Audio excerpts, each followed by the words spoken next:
देश भर में दिवाली पर्व के दौरान जिमी कांदा की डिमांड बढ़ जाती है। दिवाली में पटाखों की गूंज और मिठाई की मिठास के साथ ही एक ऐसी परंपरा है कि दिवाली पर्व के दौरान जिमी कांदा खाना चाहिए। आपको बता दें कि देश भर में दिवाली पर्व के दौरान जिमी कांदा की डिमांड बढ़ जाती है। ऐसा माना जाता है कि जिमी कांदा खाने से शरीर के सारे रोग दूर हो जाते हैं। हम इस वक्त बिलासपुर के नेहरू चौक में हैं, जहाँ पे जिमी कांदा की बिक्री की जा रही है। आपको बता दें कि दिवाली पर्व के दौरान यहाँ हर साल यहाँ पे जो महिलाएं हैं वो जिमी कांदा बेचने यहाँ पहुँचती हैं। आइए बात करते हैं कितने रुपए किलो बिक रहा है और कहाँ से जिमी कांदा आता है और क्या कुछ जिमी कांदा की मान्यता है दिवाली पर्व के दौरान। आइए यहाँ पे जो महिलाएं बैठी हैं उससे बात करते हैं क्या कुछ। हाँ माताराम, तो नाम बता बे। सुमित्रा सुल्तानिया। कहाँ से आए? ये दे अमेरी से किराया में रहता भैया। ये जिमी कांदा कहाँ ले आते? तखतपुर से आती।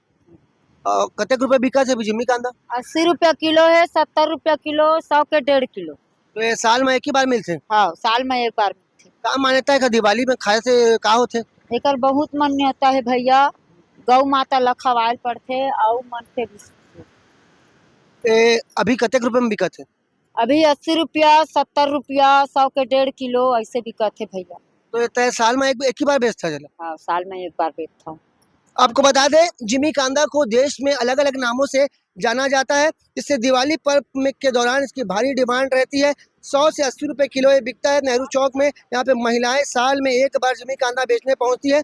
दिवाली पर्व के दौरान एक ऐसी मान्यता है कि जिमी कांदा खाने से साल में एक बार शरीर के सारे रोग दूर हो जाते हैं, ऐसा माना जाता है। और जिमी कांदा छत्तीसगढ़ का एक ऐसी सब्जी है जिसे दिवाली पर्व के दौरान लोग बड़े ही चाव के साथ खाते हैं। और ऐसा बोला जाता है कि साल में एक बार जरूर जिमी कांदा को खाना चाहिए, जिसके चलते दिवाली पर्व के दौरान जिमी कांदा की काफी डिमांड हमको देखने को मिली। कैमरामैन मोनू सिंह के साथ जिया खान, सीजी भास्कर।